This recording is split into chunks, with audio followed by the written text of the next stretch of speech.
Alors aujourd'hui, je vais vous expliquer par un petit schéma comment fonctionne la respiration. Voilà, si ça vous intéresse. Donc, je dessine un petit monsieur, un petit bonhomme.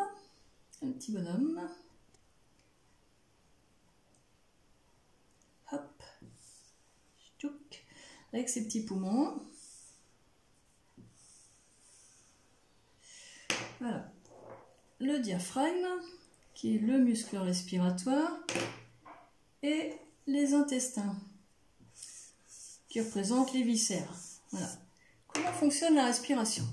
Quand on respire, c'est grâce au diaphragme, au muscle respiratoire ici en rouge. Voilà. Il forme une coupole qui sépare le thorax de l'abdomen. Voilà. Donc, quand le diaphragme se contracte, il descend. Donc voilà, il prend à peu près cette forme, hein, c'est un schéma bien sûr. Donc il descend, hein, je fais une petite flèche, voilà, il descend. Et comme il descend, eh bien les intestins, ici, sont repoussés vers l'avant. Légèrement vers l'avant, pas énormément, hein, mais un petit peu. Pourquoi? Eh bien parce que s'ils n'étaient pas repoussés en avant, eh bien ils descendraient et à chaque fois qu'on respirait, on les verrait sortir et remonter. Or, nous avons le plancher pelvien. Voilà, le plancher pelvien permet de maintenir tout ça. Heureusement, sinon ça serait très moche. Voilà, donc les intestins n'ont pas d'autre choix que d'être repoussés légèrement vers l'avant à l'inspire. Et quand le diaphragme se relâche, donc ici, il se relâche, il reprend sa forme initiale. Donc, je fais une petite flèche qui remonte vers le haut. Voilà.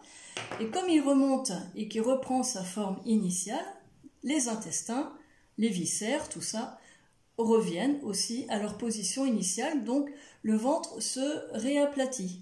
Voilà, donc à l'inspire, le ventre gonfle un petit peu et à l'expire, il dégonfle à cause du jeu du diaphragme. Le diaphragme, quand il descend, eh bien ça crée une dépression dans les poumons. Donc du coup, l'air rentre dans les poumons. Puisqu'il y a une dépression, l'air rentre dans les poumons, voilà, et donc c'est l'inspiration. Donc à l'inspire, le diaphragme descend, ce qui crée une dépression, donc l'air rentre, et les intestins sont légèrement poussés vers l'avant, donc le ventre gonfle. Et à l'expire, c'est l'inverse, donc le diaphragme remonte, ce qui crée une pression dans les poumons, donc hop, l'air ressort, et c'est l'expiration. Et les intestins reprennent leur place initiale. Donc à l'expiration, le diaphragme remonte, pression dans les poumons, donc expiration, et le ventre s'aplatit. Donc à l'inspire, le ventre gonfle, et à l'expire, le ventre dégonfle, naturellement, sans qu'il y ait rien à faire, hein, ça se fait tout seul. Bon, je ne sais pas si vous avez tout compris avec mon schéma. Je vais faire un autre schéma avec des seringues. Alors, donc, on va faire une seringue ici, avec le piston, voilà, et une autre seringue, qui représente en fait la même seringue, même si ce n'est pas évident sur mon schéma. Ah moi je me suis trompée, non, voilà. Donc une autre seringue, voilà, avec le piston en bas, touc, voilà, qu'est-ce qui se passe?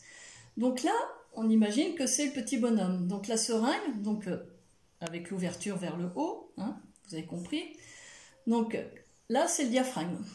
Quand le diaphragme descend, j'ai un peu exagéré, qu'est-ce qui se passe dans la seringue? L'air rentre.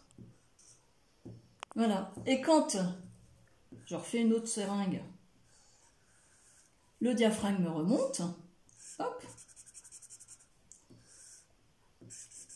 l'air sort. Voilà.